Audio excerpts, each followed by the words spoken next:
So with that, we will move to the next panel. And the next panel is going to be headed by Marty West with, of course, CR's help. And Marty West is the Deputy Director of the Program on Education Policy and Governance. He was a doctoral student in the program and then went away to balance out his education and came back to Harvard and is now the Bloomberg Professor of Education at the Harvard Graduate School of Education. And he is now the Editor-in-Chief of Education Next, which is about to celebrate its 20th anniversary. And so under his leadership, the journal is moving to higher and higher heights of accomplishment. And so I thank him for all of his support to the program on education policy over the many years that he's been associated with it, and congratulate him on his tenure at Education Next. So Marty, take it away. So yeah, and Marty, before you jump in, if I may, just so that I do the standard disclaimer for our audience. So this is a 40-minute block. It runs till 1:30. It's a shorter session, but we still hope to have 10 minutes of Q&A at the end. For those of you watching and listening in, if you just joined us, please type your questions into the Q&A feature at the bottom of the webinar. I'll be monitoring those, but Dr. West, you got your 40 minutes begins now. Thanks, CR. Thank you, Paul, for the introduction. It's wonderful to have the opportunity to be part of the celebration of PEPG's 25th anniversary. Stumbling upon the research of Paul Peterson and the program on education policy and governance as I was exploring options for graduate school was probably the most important development in my professional career. And so it's wonderful to be here and be part of this event today. Our topic for this session is the contemporary crisis in American education. And that title refers, of course, to the challenges posed by the pandemic that forced the closure of virtually all American schools in March and continues to complicate efforts to conduct in-person instruction this fall. We're only starting to understand the consequences of this disruption for student learning, but we know that the amount of instruction that has been lost has been immense. And we also know that those who have lost the most are low-income students and students of color whose communities have borne the brunt of the COVID-19 pandemic and for whom challenges such as a lack of access to essential technology have been most acute. So how are American schools and school systems responding to this challenge? How can they best make up for what's been lost? And is there hope that today's challenges could bring about positive long-term change? Those are some of the questions I hope that we can get into. We had anticipated having two panelists, Alberto Carvalho and Joseph Olszewski.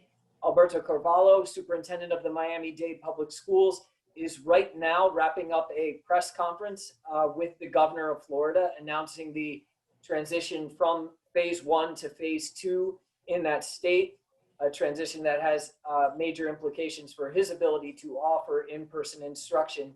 He is rushing back to his office as soon as that finishes. And so I'm going to go ahead and introduce him with the expectation that he is going to be able to join the conversation. So Alberto has been superintendent in Miami-Dade since 2008, at a time when the typical urban superintendent lasts about as long as a manager of the Miami Marlins. Alberto hasn't just endured as superintendent of Miami-Dade, though. He's succeeded in launching the district on a trajectory of improvement that has it at or near the top of big city school districts by almost any performance metric. And at the heart of his strategy has been an expansion of in-district options for families that is unrivaled in Florida and perhaps anywhere else. Second, and carrying the weight early on in the conversation, is Joseph Olszewski. He, in turn, has been an education leader for over 25 years, holding a range of significant executive positions in the public, nonprofit, and for-profit sectors. He served, for example, as the superintendent of Seattle Public Schools, as managing director of the school district consulting practice at the American Institutes for Research, and as CEO of multiple ed tech firms. He's currently on the faculty at Johns Hopkins University School of Education, where he teaches courses on leadership, budgeting, and entrepreneurship. Both Alberto and Joseph, I should say, are invaluable members of the advisory committee of the Program on Education Policy and Governance. And we're very grateful for their participation today. So, Joseph, welcome, and I hope you don't mind, as I said, carrying the weight early on. So I'll start out by asking you broadly about what you see and how American school systems are responding to the crisis. A lot of the coverage suggests that the response has been disappointing. Many districts offered minimal live instruction last spring. Students received little or no feedback on their work, and often schools didn't even take attendance. As we head into the new year, many have delayed the start of instruction, and even after 6 months are struggling to address the technological demands of hybrid or remote instruction. So as someone with experience, both as a superintendent and in the ed tech industry, why do you think that districts were so ill prepared to respond to this crisis? Or is that not a fair assessment given just how unprecedented the nature of the crisis was? Right. Well, thanks, Marty, for having me here, and I'll do what I can. In Alberto's absence, I don't think anybody can replace Alberto in his wisdom. So hopefully he'll be back soon enough that we can hear from him. Your question's a fair one. I would say, though, I don't think we can make gross generalizations about all districts failed or all districts succeeded in this transition. The answer in some ways is agonizingly worse than that. The sort of gross variability and the gross inconsistency that we saw in the response is really, difficult. And not only was it district to district, Miami-Dade versus Duval versus Broward, it's also Jackson Elementary versus Jefferson Elementary versus Washington Elementary. And it's also room 201 versus room 202. Talking to my friends that have children, they'll have two children in the exact same school. And one they're happy the education one kid was getting and unhappy with the education the other kid was getting. So it really is this agonizing, I've used the word checkerboard, but at each level of the delivery of education, we had significant variations. I think your question is fair that more schools, more districts had sort of weak performance than strong performance. There's no question. But, Alberto gets high marks and many other, schools around the country, I think we can give high marks to. But all in all, sort of a disappointing performance. Your question, though, why weren't they ready? Well, I think Alberto had a couple of advantages. Number one, he's been in the job for 10, 12 years now, and he's built a very strong team, and he prepared for this. I mean, let's just say the obvious, the transition from analog to digital instruction is hard. And a whole bunch of things need to be in place to be successful. You need to have a whole bunch of district-wide infrastructure in place. You need to have digitized curriculum. Are your curricular resources available online? And for many districts, the answer to that question was an embarrassing no. The obvious, but also the obviously most important one was sort of teacher preparation and teacher readiness. And for many teachers, for many districts and many schools, that was not the case. But in places where particularly, here was a place where kind of a younger teaching corps had some advantages, maybe a little bit more technical literacy, maybe they were more comfortable working in a Zoom and digital environment. So I do think there was some of that. And then the district has to be set up to provide support. The level of IT support a district provides out to schools is generally, when an analog model, pretty light. In today's world, it's got to be pretty heavy. So I wanted to highlight that, and then I think the second sort of readiness issue was kind of community readiness. And Marty, this gets to your issue of kind of the social equity issues here. There is no question that the differing access to internet, differing access to computers at home Do teachers have computers at home? Just out there in the field, in many ways, that drove more of the equity issues than anything. I did want to, I made a couple of notes here that I just wanted to say that there's some good news and some bad news I wanted to, kind of make observations about. One of the things I felt very good about in this transition is pretty broadly around the country, teachers as individuals embraced this transition. They made the effort. There wasn't this widespread, kind of hell no, we won't go resistance to it. There's a pocket here, there's a pocket there. But in general, I think teachers rallied and said, we got to help kids and we got to help them online. And it's not what I signed up for, but I'm going to do it. And I think they should be applauded for that, sometimes with the support of the union, sometimes not. But that's really a different argument. At the really ground level, in room 201, that teacher was putting in a good effort. I do think as we've gotten into the new school year, performance is improving. And I think we are seeing some districts innovate, and kind of get better. The bad news, and I want to get at part of your question about the start of this school year. One of the things that really has crushed the start of this school year is the hybrid, maybe we're going to do this, maybe we're going to do that decision making. That, we have a lot of districts that didn't decide till August 15th what they were going to do on September 7th. And, you got to be fish or fowl, you got to be analog or digital. I'm a Kennedy School grad, and I have to say, Dean Elmendorf at the Kennedy School, he decided to go online only, what was it, Marty, 3-4 months ago. And he took a lot of blowback against that idea and a lot of criticism. I'll compare it to my old district in Seattle. That superintendent, God bless her, well, maybe we'll do hybrid, maybe we'll be online, maybe we'll be face-to-face, and she didn't decide till August 15th. Well, I would argue Doug Elmendorf and the Kennedy School has a 3-month head start on making the transition. So I think that is really, kind of the bad news is this effort to kind of straddle the decision. Yeah, I think your emphasis in the start of your response on the variation in the quality of the response, even across classrooms, I wonder if really what was, not that the crisis created variation, but to some degree exposed the differences in performance that we always know are sort of hidden in various ways within the American education system. And it wasn't the conventional variation. Yeah. Right? I mean, this was a new variation. It was digital readiness. It was at the individual teacher level. You just simply can't cut it to say this teacher was bad in the old world and therefore they're going to be bad in the new world.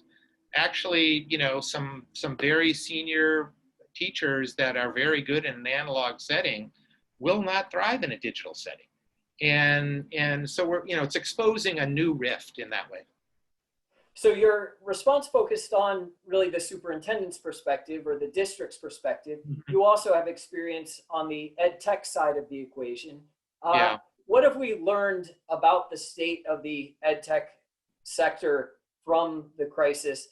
Have we sort of exposed the limits of at least our current tools for providing a robust program of remote learning, and could that shape the development of technology in that area going forward?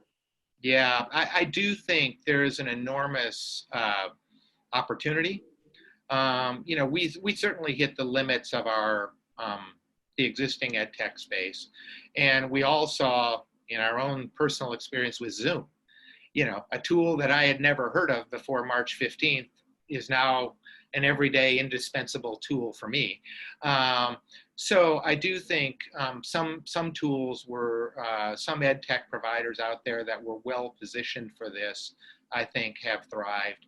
I just do think there's this unbundling going on, Marty, this unbundling of the service of K-12 education, where before, parents bought a bundle when they chose to send their kid to a school. And that meant I bought I signed up for transportation. I signed up for the school lunch. I signed up for instruction. I signed up for the sports programs. I signed up for et cetera, et cetera, et cetera. And this has really, I think, at the consumer level, said, no, actually, mom now, dad now is unbundling education services. And, I know we talked this morning about charter schools, and to me, the charter school product, the public school product, both of them are bundled products. Okay, friends of mine with high school kids. Okay, they're taking Khan Academy here. They're signing up for a community college course online over there. They're doing an online course. They're getting an online tutor. This big unbundling. They're going to AAU sports. They're not going to the school district sports, et cetera, et cetera. And to me, that opens up, sort of the entrepreneur in me says, that opens up an opportunity, I think, for entrepreneurs, both for-profit entrepreneurs, but also social entrepreneurs, to, kind of identify places where they can provide maybe smaller bore services that get at, we're going to provide calculus. We're going to teach calculus that you can buy as an individual class, right? And because the school isn't going to provide it, or the kid learns better online in that setting. It's interesting. I could imagine this national experience with unbundling going either of two directions. One is cultivating innovation and a taste for variegated provision. I also see a lot of people, though, saying, man, that bundle was pretty convenient. And especially when the quality of the offerings in the unbundled space is as variable as it has been. And so ultimately, it's not clear to me, at least in the short term, how this experience is going to shake out in that regard. Well, I have three comments about that. Number one, the early returns, of course, this is exacerbating the inequities that exist. Upper income. Upper income parents were the first movers in this. They figured out quickly that they had to get tutors, and somebody asked a comment about the pandemic pods, and there's no question, upper income families, white families, figured this out faster. But I do think the world is responding. And I hope we have some social entrepreneurs on this call.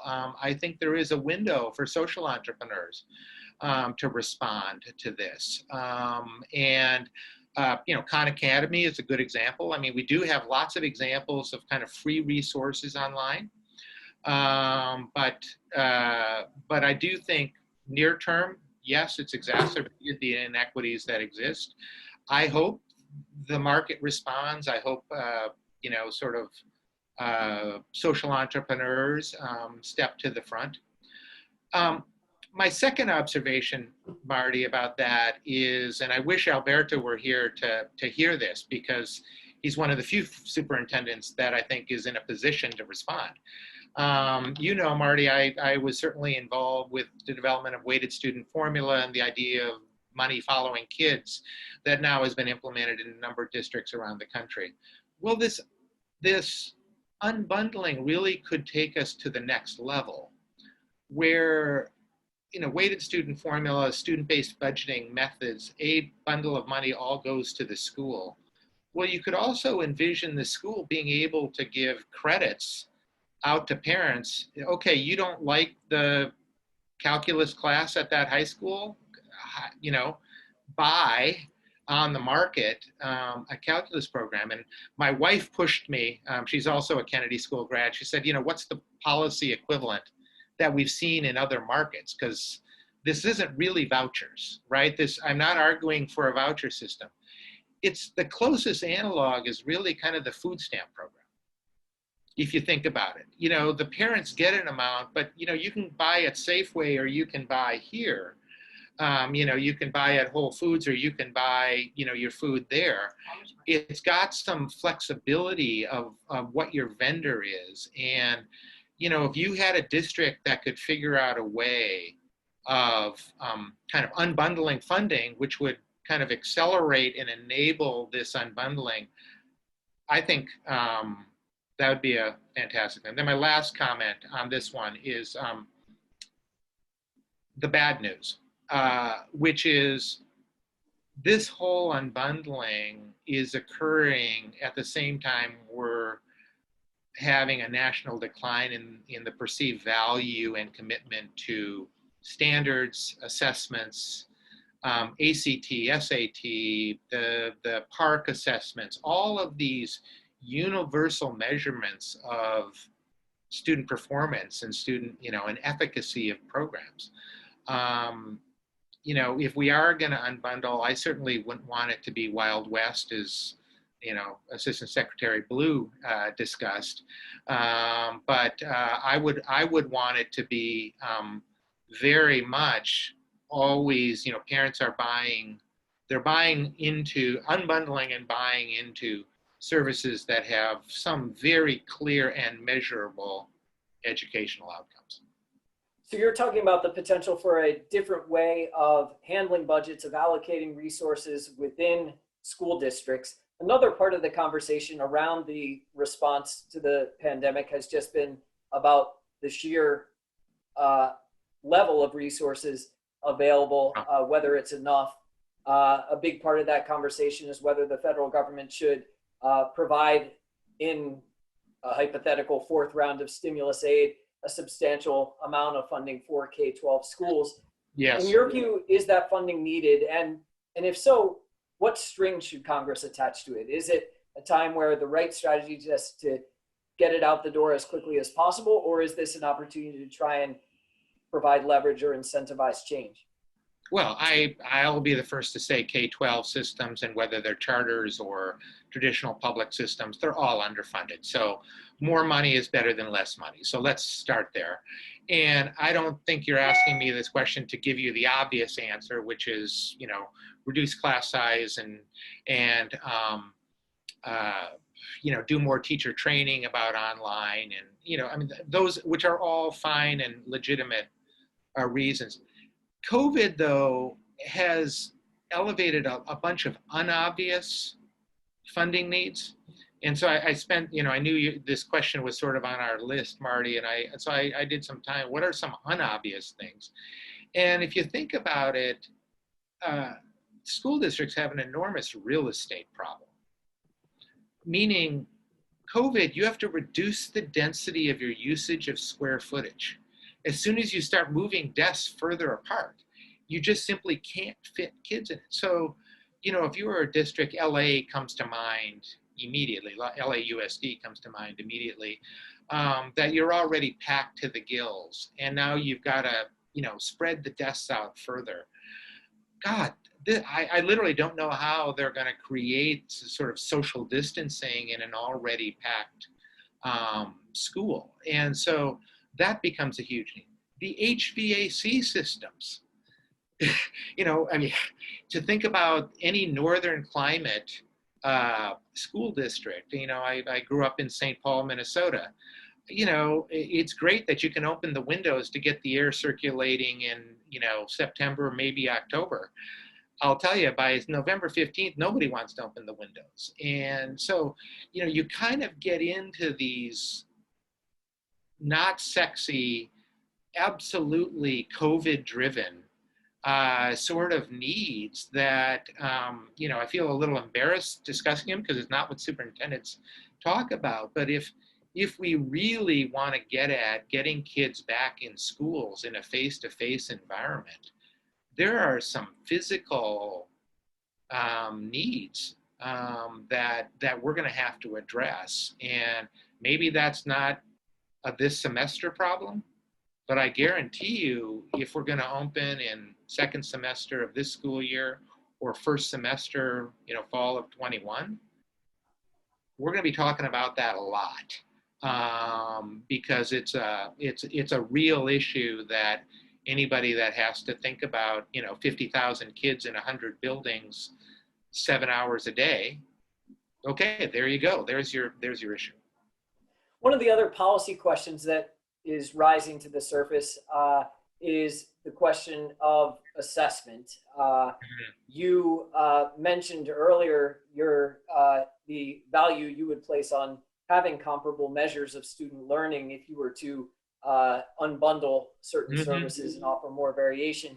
One of the very specific questions that's come up is how quickly we should return to annual state testing, which has been the foundation of test-based accountability in the US, Yes. at least in recent years. The Secretary of Education wrote a letter to state chiefs saying that they should not expect a waiver from the federal requirement that those tests be given annually this year. In your view, is it right to prioritize getting those tests back in action this year? How much of a priority should that be? Or given these other more mundane challenges that schools are dealing with, the HVAC and the like, is that too much? Yeah. You know, I struggle with that question because I start at the premises, I'm an advocate for those tests and those assessments and that data. I don't know who wants to argue that we shouldn't measure student learning. That to me is sort of fundamental to the educational process. I mean, embedded in your question is, should we sweat that this year? Okay, you know, I get that flexibility that this year is a unique year, and if you do the testing, what are you going to learn and what are you going to do about it? Because this is such an unconventional year. You know, all other things being equal, yes, I would like to do the test this year. I think that's a good idea. I mean, I think we should measure what an impact this move is going to make. I think we'll also learn. I don't think it's going to be universally applied everywhere. The results are going to be consistent across all schools. We're going to find that some schools did better than other schools. Well, everybody on this call would want to know that data. And what did they learn and what did they do that we can do next year? So no, I think at the end of the day, yes, you've got to do it. Do I think you should be applying the school accountability provisions of, you know, a charter school is going to close, or, you know, kind of what I'll call the No Child Left Behind style consequences? No, I don't believe we should apply that this year. But the data is too valuable for us. You know, we're all going to have to re-aim these educational institutions that we have. And the only way we can re-aim them and recalibrate them is with data. So yes, I would. And just one coda I would add to that, Marty, is, and this is another sort of in the realm of entrepreneurship, I do hope those folks that have more short cycle assessments, you know, end of course exams, unit exams, you know, any other places where we can collect data, I think are going to be critical. And again, I don't think the educational systems are moving towards unbundling. I think consumers are moving towards unbundling. And the educational institutions are going to have to respond to this change in consumer behavior. And, you know, Marty, you're a dad, you know, talk to your friends that are dads. They're all scrambling in different ways to create an educational environment for their kids. And, you know, the institutions haven't figured that out yet. And I understand why. But this is going to play out. So just to update both you and the audience, Florida Governor Ron DeSantis is proving to be a typical politician in that he was both late and long-winded. So Alberto is, of course, being polite and will make his way back as soon as possible, but we may have to squeeze him into the agenda later in the day. So Joseph, I'm going to ask you one closing question, and then we'll see if CR has anything from the crowd. Big, broad question. What will be the enduring legacy of the COVID-19 crisis for American education? Obviously, one consequence has been substantial lost learning that, if it goes unaddressed, will place students whose educations were disrupted at a significant disadvantage. But will there also be positive consequences in terms of how schools are organized and governed? And what would that look like, and what would it take for that to happen? Yeah. Well, I've already given you one answer to that, which is at the parent level. I think there has been a nationwide simultaneous learning of the responsibility that parents, whether they want to or not, need to take in the management of their kids' education, and the outcome of that has been this unbundling. And I've talked about that, but I do think the role of parents as consumers, whether we like it or not. And again, we've talked a lot about choice here, but choice, as we've been discussing it, has been I'll go to school A or school B. I'll go a charter, I'll go to district school. This really takes that choice, conversation further. I think second big takeaway is for a whole generation of teachers. This has been an enormous aha moment, yes, and an enormous skilling up of the teachers. They, a mutual friend of ours, Marty Andre Schlichter, has the comment, we've been pushing, teachers getting smart on online teaching, digital teaching, and we had 10 years of reform in 10 days in March. And I agree with that. I see it. I teach master's level students at Johns Hopkins, and I was right in the middle of it when with these students, and a bunch of very diligent TFA students had to quickly get online quickly. And so I could watch through them, in real time, what this looked like. So I do think the outcome of that is, there's both a supply and demand change.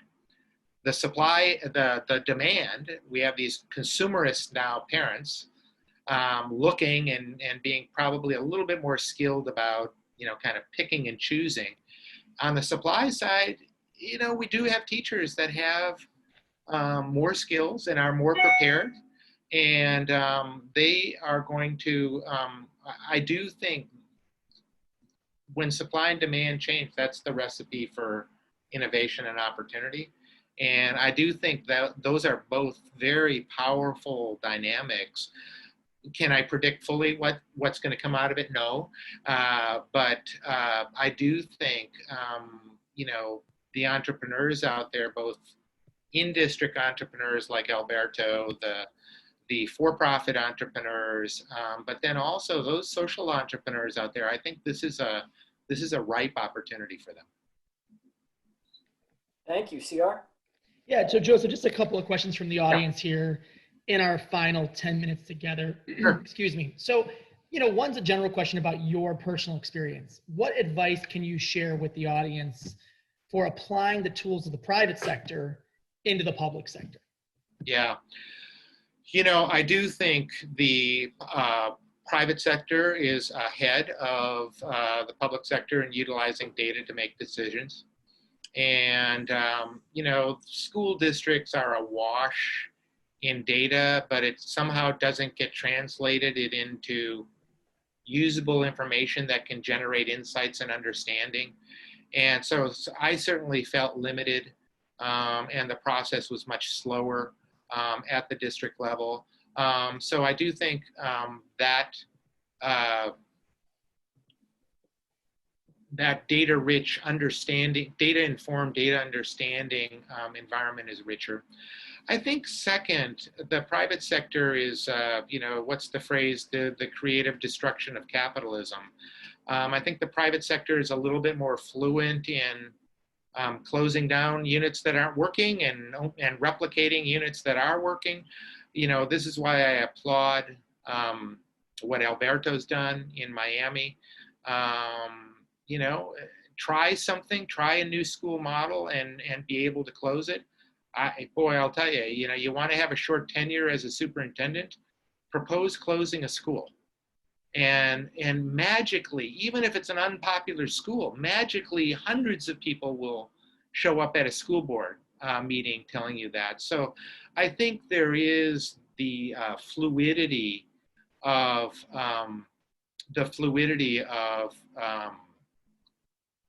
the private sector in that regard. I mean, it's not a surprise to me, the data we saw about the charter schools. because, the charter school marketplace has been pretty brutal in terms of washing out low performers and replicating winners. And so that is a recipe for, a overall improvement of a marketplace. Tougher to do that in a public school setting. So Joseph, here's the flip side of that coin, which is a question from another audience member, which is, can you comment on some of the distrust that has been engendered by the commercialization of public education? And this, the question here refers to ed tech companies that are making profits, privacy issues from student data. They reference the In Bloom project. But I think more broadly, they want you to speak to this idea of when we start using words like product and services and things that are more commonly found in the private sector. So can you speak to that distrust that's been engendered there? 100%. There's distrust, and it's very much been earned in many places. So I agree with the overall sentiment that drives that question. Again, I think we can look at the charter school marketplace as a good example here. The for-profits were clearly the early adopters. The for-profit management companies got the first, got the head start. And in the 90s and early 2000s, and it took a while for the not-for-profits, the social entrepreneurs, to kind of assemble the capital and the talent. And as you look today, so many of the success stories in the charter school environment are from social enterprises, are from the nonprofit world. And many of the for-profits have had either performance problems, ethical problems, regulatory problems. So I do think, the distrust is earned. I'm a big advocate for the social entrepreneurs, applying the kind of market-based principles that, the for-profit community pioneered, but apply them in a social enterprise environment. And I think Nina Reese, in her earlier comments, cited several of the examples there. But in that same, I think what the Khan Academy is doing, there's a good social enterprise. Some of the other for-profit ed tech companies, putting money over performance, that can be kind of tough. So I would say my short answer to your question is, the social enterprise is really, that's where I think we're going to get some traction. Okay. Sort of keeping along those same lines, Joseph, there's a question about basically availability of information for the consumer, right? Yeah. Parents and families. And I imagine you know where this is going, because we've all been wrestling with it, that, the parallel for market forces. What are the parallel issues around transparency and access to information and the things that we use to drive consumer behavior? What are some examples of parallels? And I think the question wants you to comment on whether or not those things exacerbate inequality or inequity, the lack of information. The inconsistent access to information. Exactly.